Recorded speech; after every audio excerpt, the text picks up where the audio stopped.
সেদিন মা কাজ থেকে বাড়ি ফিরে বলছে, "আর শরীরটা একটুও ভালো লাগছে না। আজকে পাস্তাই বানিয়ে ফেলবো।" যখন মা বলল পাস্তা, তখন বললাম, "মা আমি বানাবো।"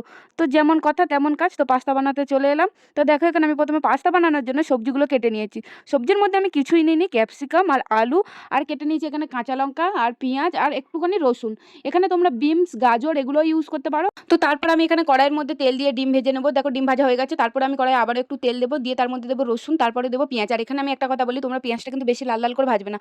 কারণ যখন আমরা আলু দেবো, আলুর সাথে অলরেডি পেঁয়াজটা লাল, লাল করে ভাজা হয়ে যাবে। যদি আগেই লাল, লাল করে ভাজি তাহলে পেঁয়াজটা একদম ঘেটে যাবে, ভালো লাগবে না। তো তারপরে দেখো আলুটা আর পেঁয়াজটা লাল, লাল করে ভাজা হয়ে গেলে তার মধ্যে দেবো ক্যাপসিকাম। ক্যাপসিকামটাও হালকা, হালকা ভাজা হয়ে গেলে তার মধ্যে টমেটো, আর টমেটোর উপর দিয়ে ১ চামচ নুন দিয়ে দেবো।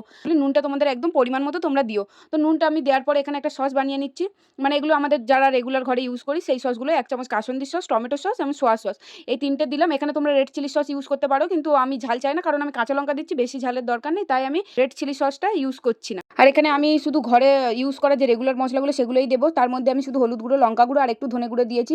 তার উপরে আমি এখানে দিয়ে দিলাম সিদ্ধ করে রাখা পাস্তাগুলো, দিয়ে ভালোভাবে ভেজে নেবো। আর হ্যাঁ, আমি এখানে কিন্তু ম্যাগি মশলা, পাস্তা মশলা ইউজ করছি না। তোমরা চাইলে ইউজ করতে পারো, কিন্তু আমি ইউজ করছি না। আমি একদম ঘরোয়া পদ্ধতিতে, মানে কম মশলা কম তেলে খুব সুন্দর একটা করতে চাইছি। তারপরে দেখো এখানে ভালো করে ভাজার পরে ওপর থেকে ডিম আর কাঁচা লঙ্কাগুলো দিয়ে আবারও একটু ভেজে আর নামিয়ে নিলাম। খুব তাড়াতাড়ি খুব দুর্দান্ত খেতে লাগে, আর অনেক কম সময়ের মধ্যে এই পাস্তাটা বানানো যায়। আমার তো খুবই ভালো লাগে। তোমরাও একবার এইভাবে বাড়িতে ট্রাই করে দেখতে পারো, দারুণ লাগে।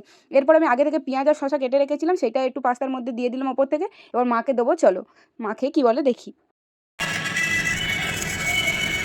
কেমন হয়েছে? ভালো। চলো এবার আমিও ট্রাই করে দেখি কেমন খেতে হয়েছে। আর আমি এটা কিন্তু ফার্স্ট টাইম পাস্তা বানাচ্ছি না, আমি অনেকবার পাস্তা বানিয়েছি, এটা আমি ফার্স্ট টাইম ভিডিও করলাম। আর খেতে তো দুর্দান্ত হয়েছিল। তোমরাও বাড়িতে এরমভাবে একবার বানিও। আর ভিডিওটা ভালো লাগলে অবশ্যই লাইক, কমেন্ট অ্যান্ড সাবস্ক্রাইব করে দিও।